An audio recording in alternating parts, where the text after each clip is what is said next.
마태복음 25장 34절부터 40절까지 말씀 우리가 한 목소리 읽겠습니다. 시작.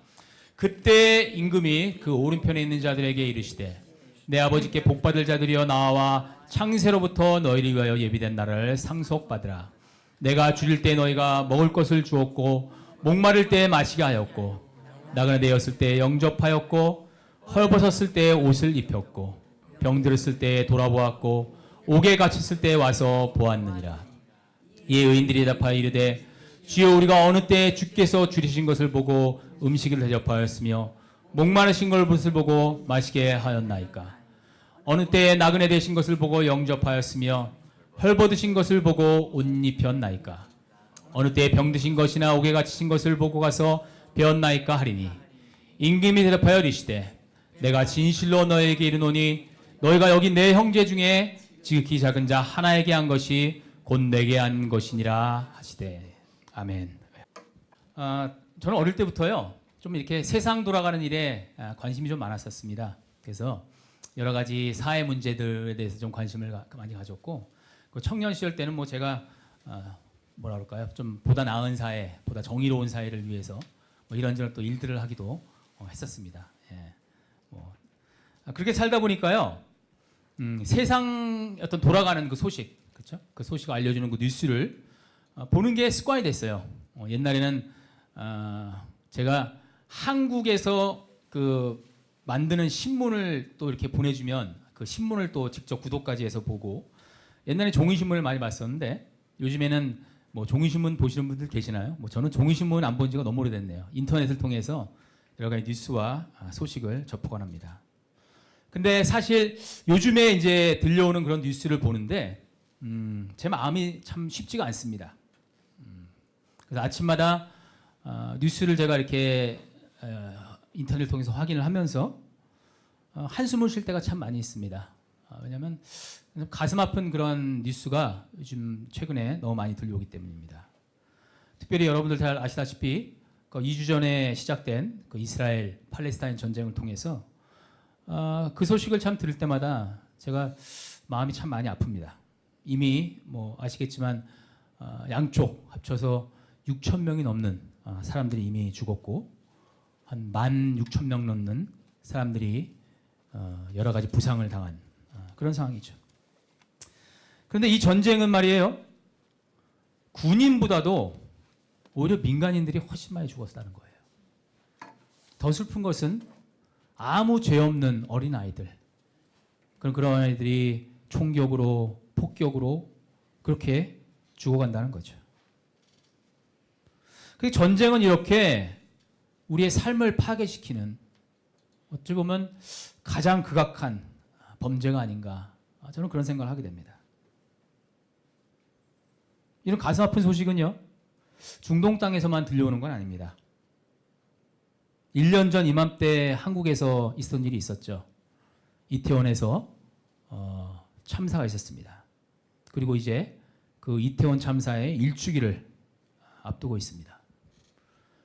그래서 일주기를 앞두고 뭐 미국에는 다큐멘터리도 새로 나오고 이제 일주기를 돌아보면 다시 여러 가지 이제 소식이 들려오는데, 제 마음이 그 소식을 듣는데 너무 견디기 힘들 정도로 막 마음이 아팠습니다.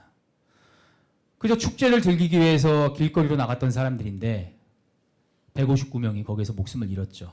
그리고 아직까지도 정확한 진상규명이나 또 유가족들이 원하는 책임자 처벌이나 그런 것들이 전혀 이루어지지 않고 있어요. 그리고 1년이 지나도록 그 유가족들은 여전히 거리에서 이것을 위해서 싸우고 있고 여전히 눈물을 흘리고 있습니다. 어떤 사람들은 이게 사실 너무 멀리 떨어진 곳에서 일어난 일들이잖아요. 저 중동, 또 우리가 한국이지만 떠나온 것이니까 뭐 몇천 명이 죽고 159명이 죽었다, 그랬나 보다 하고 그런 일종의 숫자라고, 그 희생자를 그냥 숫자로 느낄 수 있을지 모르겠습니다. 하지만 우리가 한 번 더 생각을 해본다면 이 숫자는 하나님이 창조하신 그 가장 존귀한 생명들이 사라진 것이라는 거예요. 그리고 그 생명들은 누군가의 아빠였고 엄마였고 아들이었고 딸이었죠. 남겨진 유가족들에게는요. 그렇잖아요. 가족들에게 떠나간 사람들은 마치 하나의 거대한 우주 같은 존재들이에요. 그렇죠? 그 큰 우주가 수만 개의 그런 우주가 사라져버리는 거죠. 그리고 그분들은 평생 마음속에 그 아픔을 품고 살아갈 수밖에 없다는 거예요. 가족의 떠나감 혹은 가족의 어떠한 그런 사고나 그런 걸로 인한 내적인 외적인 장애들, 한 가족을 힘겹게 하는 그런 일들이 되게 된다는 거예요. 도대체 무엇으로 그들을 위로할 수가 있을까요? 이 세상 그 아무것도 유가족들의 마음을 위로할 수가 없을 겁니다. 그저 우리 하나님께서 내려주시는 특별하신 은총과 위로가 있기를 기도할 수밖에 없습니다. 이런 비극적인 사건들을 접할 때마다 제 안에는 질문이 생깁니다. 전능하신 하나님께서는 왜 이러한 일들을 허락하실까? 저희들이 그 고통 가운데 죽어갈 때에 하나님은 어디에 계셨는가? 과연 우리는 하나님이 신실하신 분이라고 고백하는데, 하나님은 사랑이시라고 고백하는데 그 하나님은 어디에 계셨는가? 여러분들은 어떠십니까? 이러한 고통의 현실 속에서 신앙의 의미를 묻는다면 제가 드린 이 질문을 여러분들은 어떻게 이해하고 말씀할 수 있겠습니까? 어떤 사람이 그렇더라고요. 제가 뉴스를 이렇게 보면 댓글에 그런 게 많이 달리더라고요. 도대체 하나님 믿는다면서 서로 죽이고 저러고 있네. 하나님이 어디 있냐? 이런 댓글들. 하나님은 없다라는 댓글들. 하나님이 어디 있냐? 하나님이 도대체 뭘 하고 있냐라는 질문에 여러분들은 뭐라고 대답할 수 있겠습니까? 저는 솔직히 잘 모르겠습니다. 그리스도인으로서 또 목사로서 제가 이러한 문제들, 고난과 아픔과 악의 문제들에 대해서 고민을 해왔고 또 지금도 역시 고민하고 있지만요. 여전히 이 죄 없는 죽음들, 특별히 죄 없는 아이들의 그 죽음에 대해서 저는 도대체 어떻게 명확하게 이해하고 설명할 수 있을지 좀 모르겠습니다. 뭐 억지로 설명하자면 뭐 막 이런 교리적인 걸 얘기하면서 얘기할 수 있겠죠. 그런데 그런 설명이 아픔 가운데 있는 사람들에게 무슨 답이 될 수가 있겠습니까? 어쩌면 그저 아무 말 없이 함께 슬퍼하고 슬퍼하는 애들 곁에 그저 침묵으로 있는 것, 그게 유일한 답이 될지도 모르겠다, 그런 생각을 하게 됩니다. 하지만 저는요, 오늘 말씀 가운데 우리가 이렇게 고난받는 사람들, 아무 이유 없이 죄받는 사람들, 그런 사람들에 대해서 우리 하나님께서는 무슨 생각을 하고 계시는지, 하나님의 마음은 어디에 있는지를 저는 그 실마리를 오늘 말씀 가운데 찾을 수 있다고 생각합니다. 그래서 오늘 말씀을 통해서 우리 하나님의 마음이, 우리 예수님의 마음이 어디 있는지 한번 살펴보기 원합니다. 오늘 본문 말씀은 우리가 잘 아는 말씀입니다. 우리 주님께서 마지막 때, 심판의 때 이야기입니다. 전체적으로는 마태복음 25장 31절부터 46절까지의 말씀을 쭉 하시면서, 그렇죠, 마지막 심판 때 하나님께서, 아니 예수님이죠, 여기서는 예수님께서 양과 염소로 나누어서 양의 길을 걸었던, 그런 삶을 살았던 사람들은 복을 내려주시고, 그 다음에 염소의 길을 걸었던 사람들은 심판을 받을 것이다, 이제 이런 얘기를 하고 있는 거예요. 근데 제가 오늘 이 본문을 구체적으로 강의하거나 설명하려는 건 아니기 때문에 전체적인 본문을 다 하진 시간도 안 돼서 못할 것 같아요. 그래서 제가 34절부터 40절까지 말씀을 중심으로 말씀을 좀 나누기 원하는데, 34절 말씀을 보시면 이렇게 말하고 있습니다. 그때 임금이 그 오른편에 있는 자들에게 이르시되 내 아버지께 복받을 자들이여 나와 창세로부터 너희를 위하여 예비된 나라를 상속받으라. 칭찬받는 사람들입니다. 칭찬받는 사람들. 근데 여기서 보면 임금이라고 표현하고 있잖아요. 임금이라고 표현하고 있는데 31절 시작은 인자가 올 때 이렇게 말씀하고 있습니다. 그러니까 즉 인자는 누굴 말씀하시는 거죠? 우리 예수님께서 스스로 본인을 이야기하시는, 그렇죠? 그 호칭입니다.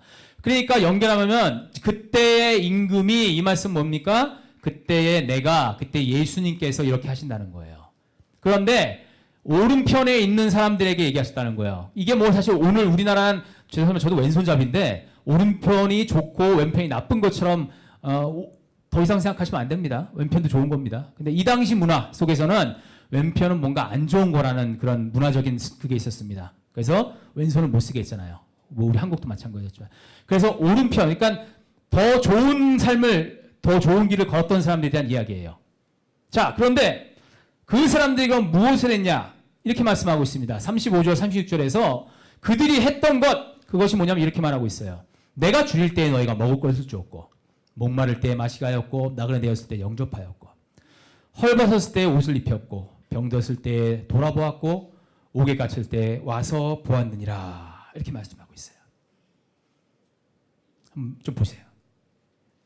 우리말 성경은요, 이 번역 과정에서 이 문장을 매끄럽게 하기 위해서 생략한 게 있습니다. 생략한 게. 그게 뭐냐면 35절 말씀에 맨 처음 뭐예요? 내가 말씀을 다 생략을 했어요. 그리고 여기에 또 내게, 나를, 이거를 다 생략했어요. 문맥상 그렇게 한국말을 하면 너무 말이 어색해지잖아요. 근데 원문에는 그게 다 담겨져 있고 영어로 봐도 그게 다 담겨져 있습니다. 그래서 이 25장 35절 36절 말씀을 문자 그대로 번역을 하면 바로 이렇게 되는 겁니다. 제가 말이 이상한 한국말이지만 한번 읽어보겠습니다. 내가 줄일 때에 너희가 내게 먹을 것을 주었고, 내가 목마를 때에 나를 마시게 하였고, 내가 나그네 되었을 때 나를 영접하였고, 내가 헐벗었을 때에 내게 옷을 입혔고, 내가 병들었을 때에 나를 돌아보았고, 내가 옥에 갇혔을 때 내게 와서 보았느니라. 지금 계속해서 뭐가 반복되고 있습니까? 내가라는 말씀이 계속 반복하고 있어요. 지금 동시에 또 뭐를? 나를, 내게. 즉 예수님께서 주어와 목적어를 지금 계속해서 반복해서 말씀을 하고 있는 거예요. 그만큼 반복하고 있다는 거예요. 내가, 나를, 이 말씀을. 자, 그런데 이 말씀을 들은 사람들이 이렇게 대답하고 있어요. 우리가 읽은 것처럼 그때 의인들이 대답하여 이르시되 주여 우리가 어느 때에 주께서 줄이신 것을 보고 음식을 대접했습니까? 목마른 걸 보고 언제 마시겠습니까? 이러면서 우리가 언제 한 적이 없는데요? 언제 했다는 겁니까? 이렇게 해서 질문을 하는 겁니다. 내가 언제 그랬습니까? 그리고 마지막 결론적으로 예수님께서 이렇게 대답을 하고 계십니다. 우리 한 목소리 읽겠습니다. 시작. 임금이 대답하여 이르시되 내가 진실로 너희에게 이르노니 너희가 내 형제 중에 지극히 작은 자 하나에게 한 것이 곧 내게 한 것이라. 지금 우리 예수님께서 40절 말씀에 결론적으로 이렇게 말씀하고 계시는 거예요. 지금 예수님은 굶주린 사람들, 목마른 사람들, 나그네인 사람들, 헐벗은 사람들, 병든 사람들, 갇힌 사람들, 그 모든 고난과 어려움 가운데 있는 사람들을 자기 자신과 동일시하고 계시는 거예요. 그리고 지극히 작은 한 사람, 아무 보잘것없는, 아무도 돌아보지 않는 그 고통 가운데 있는 그 사람이 누구라고요? 바로 나다. 그런 말씀을 해주고 있는 거예요.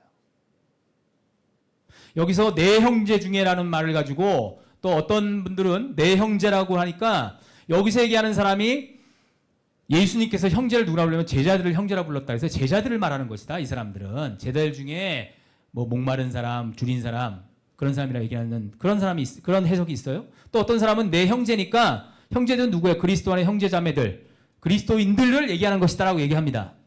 저는 그렇게 생각하지 않습니다. 우리 주 예수님께서 자기를 따르는 사람들, 자기를 믿는 사람들만, 그런 사람들만 이렇게 하셨을까요? 제가 믿는 예수님은 그런 분이 아니에요.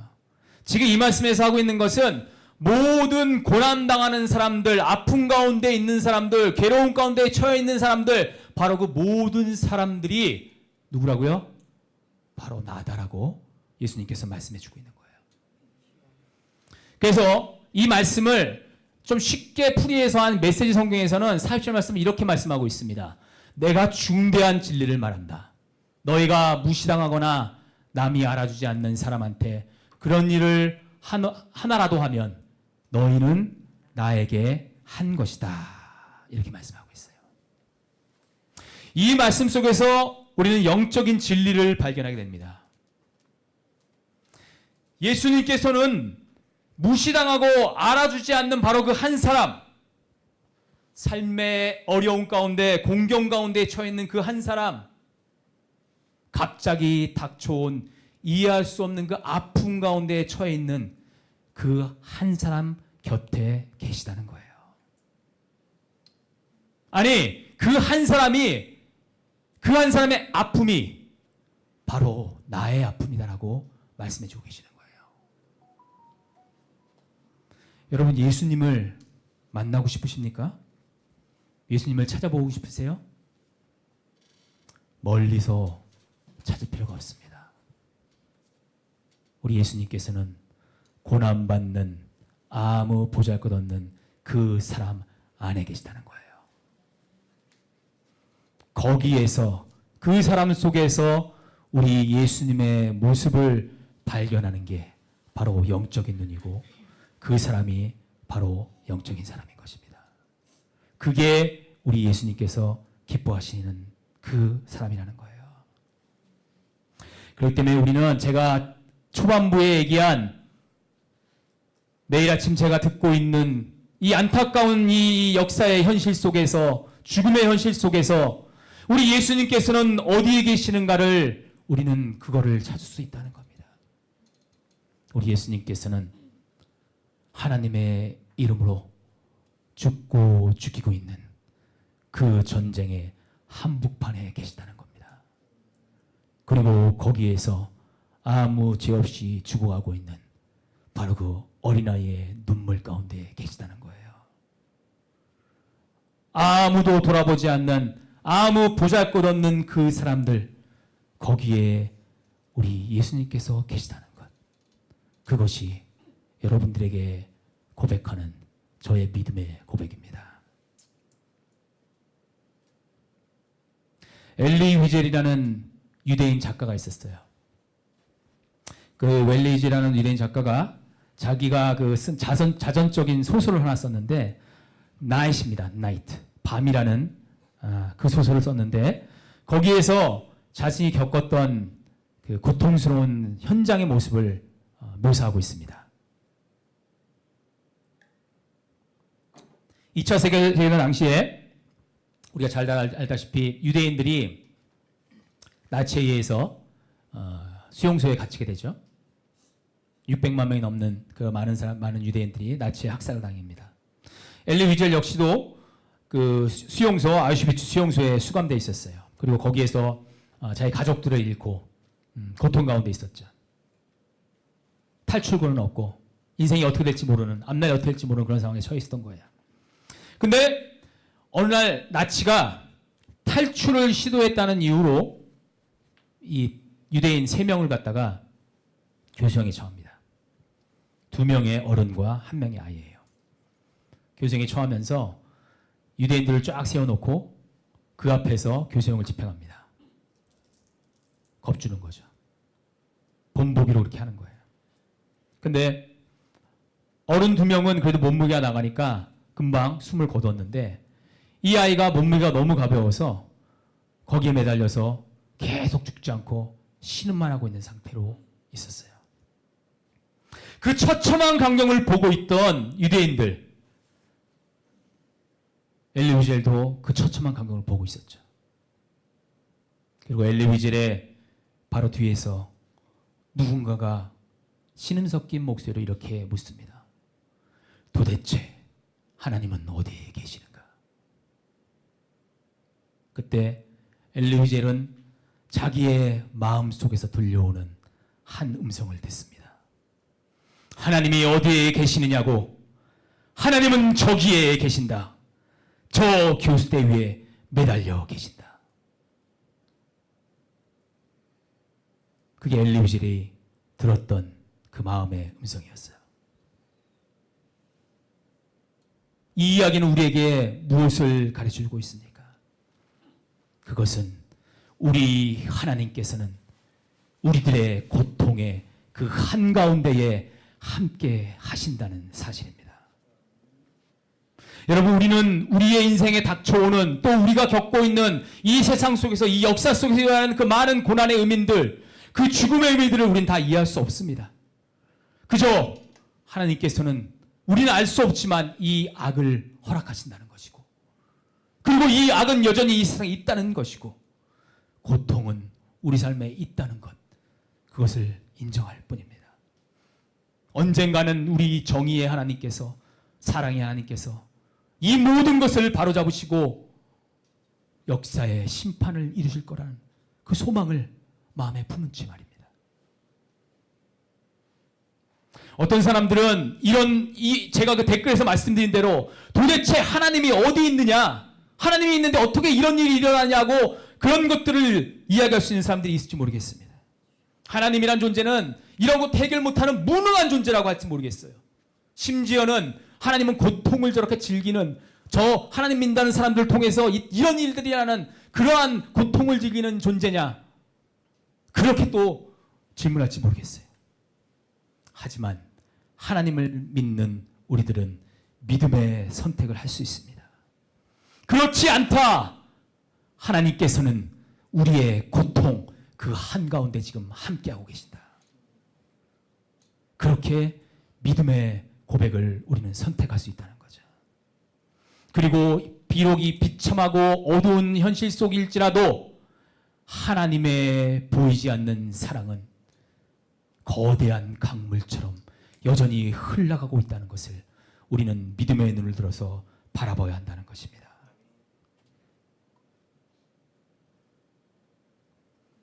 그 사랑의 하나님, 우리 예수님께서 달리신 곳이 바로 십자가입니다. 갈라디아서 1장 4절 말씀 이렇게 얘기하고 있습니다. 그리스도께서 하나님 곧 우리 아버지의 뜻을 따라 이 악한 세대에서 우리를 건지시려고 우리 죄를 대속하기 위하여 자기 몸을 주셨으니, 이 악한 세대, 생명이 죽어가는 이 악한 세대 가운데 우리 예수님께서 하신 일은 뭐예요? 우리를 구원하시기 위해서, 우리 죄를 대속하시기 위해서 우리 예수님께서 십자가에 달리셨다는 거예요. 그분이 우리의 믿음의 주님이시라는 거예요. 여러분, 우리 주님을 한번 생각해 보세요. 예수님께서 죄가 있으신 분이에요? 아무 죄 없는 분이라는 거예요. 아무 죄 없는 그분께서 십자가에 달리셨어요. 억울한 죽음이죠. 십자가는 먼저 억울한 죽음이에요. 이유 없이, 아무 죄 없이 억울하게 예수님께서는 십자가에 달리셨다는 거예요. 그리고 인생을 살아가면서 불현듯 닥친 어떠한 일들 때문에 억울한 마음 가운데 있는 그 사람들, 답답함 속에서 어찌할지 모르는 그 사람들이 눈을 들어 볼 수 있는 분은 누구냐? 먼저 억울하게 십자가에 달리신 예수님을 바라볼 수 있다는 겁니다. 먼저 억울한 주님을 만날 때 무슨 일이 일어납니까? 고통의 연대가 일어나는 거예요. 나의 고통이 주님의 고통에 연대가 되어서 나의 고통이 점점 더 사그라져 가는 거죠. 고통 가운데 있을 때 먼저 고통당하신, 아무 죄 없이 억울하게 십자가에 달리신 우리 주 예수 그리스도를 바라보시기를 바랍니다. 아멘. 여러분, 혹시 아무도 알지 못하는 고난 가운데, 아픔 가운데 혹시 처해 계십니까? 십자가에 달리신 예수님께서 여러분의 고통에 함께하고 계십니다. 내 곁에 누군가가 우리는 알지 못하는, 알 수 없는 삶의 아픔으로 울고 있습니까? 그 사람에게 많은 말 할 필요 없습니다. 예수님이 너와 함께 계셔. 그 한 말씀 하야만 됩니다. 그리고 아파하는 그 사람 곁에 그저 침묵으로 있어주면 되는 거예요. 우리가 뭐 대단한 사람이라고, 네가 왜 이렇게 아픔을 겪는지, 네가 왜 이런지 설명하지 마세요. 하나님이 하신 일을 하나님이 하게 놔두세요. 주제넘은 짓이에요. 그런 거는 아픈 사람에게, 힘든 사람에게 침묵으로 곁에 있는 것, 바로 그것을 통해서 하나님의 사랑이 드러날 것입니다. 그러한 하나님을 향한 믿음을 가진 사람들, 믿음의 눈을 들어서 십자가를 바라보는 그 사람들에게 우리 주님께서는 이렇게 말씀합니다.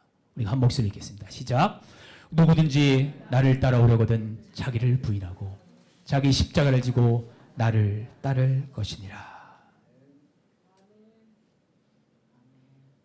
무슨 말씀입니까?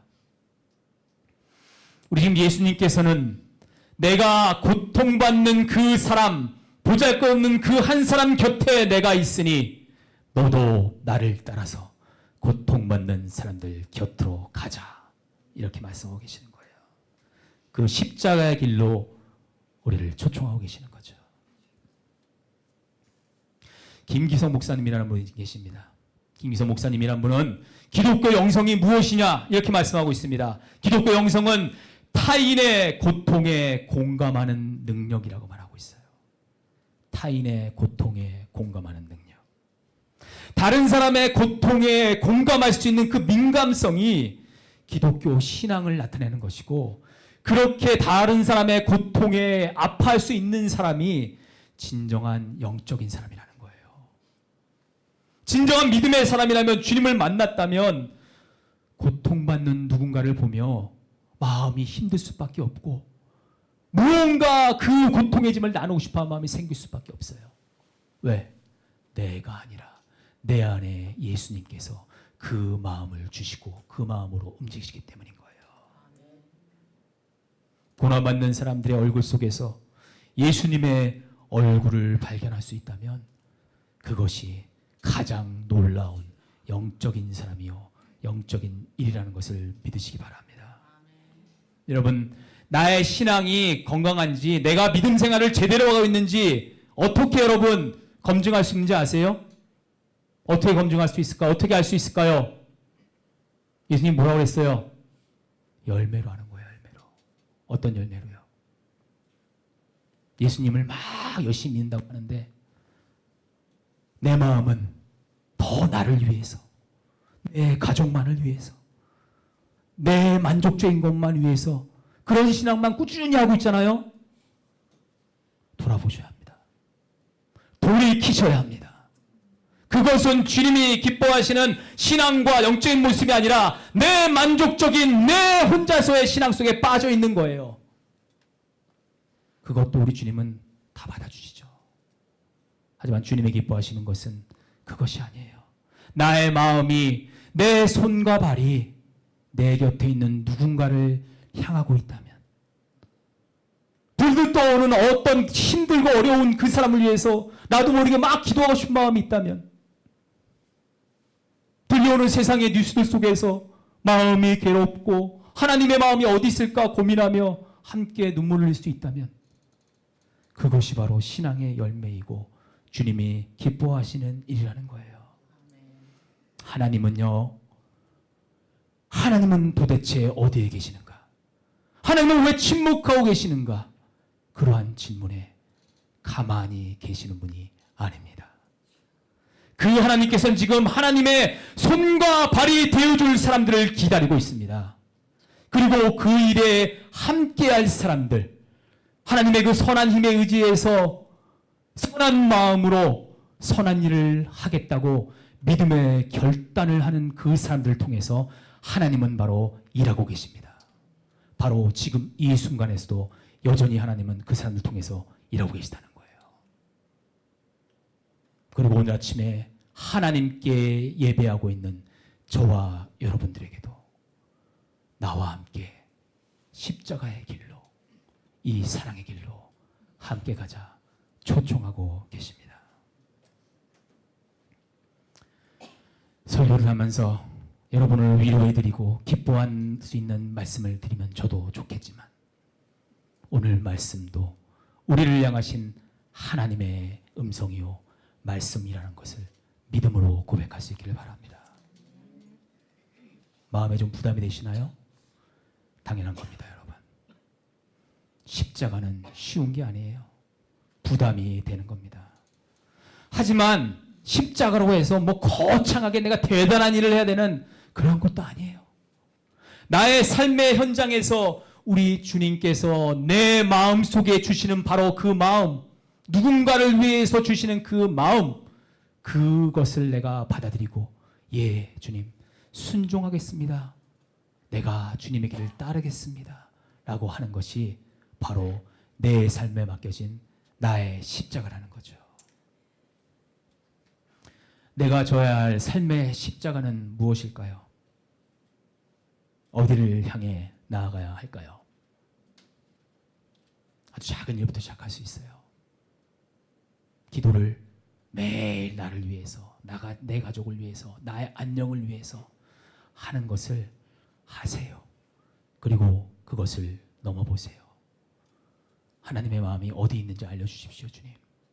하나님의 마음이 있는 그곳, 슬퍼하는 사람, 고통당하는 사람, 힘겨운 사람, 외로운 사람, 그 한 사람을 기억하고 그 사람을 위해서 기도하시기 바랍니다.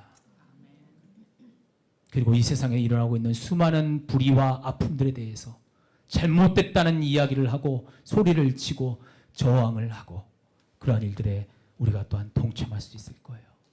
공감의 마음으로, 연민의 마음으로 작은 사랑의 실천 또한 할 수 있을 것입니다. 우리의 지갑을 열어서 내가 할 수 있는 아주 작은 일도 할 수 있을 것입니다. 그러한 일들을 우리가 묵묵히 감당하고 주님의 길을 따를 때에 우리 주님께서는 이 십자가의 길을 통해서, 우리를 통해서 주님의 선한 일을 퍼뜨려 나가실 것입니다. 말씀 마치겠습니다. 이 세상을 살아가며 우리가 경험하는 고난 속에 하나님은 어디 있는가 모르십니까? 하나님은 고난받는 사람들 속에 계십니다. 하나님은 무엇을 하고 계시는가 궁금하십니까? 하나님은 고난받는 이들의 눈물을 닦아주고 계십니다. 하나님이 그 일을 도대체 어떻게 하실 수 있는가 물으십니까? 바로 주님의 손과 발이 되겠다고 믿음의 결단을 하는 저와 여러분들을 통해서 하나님은 그 일을 해나가실 것입니다.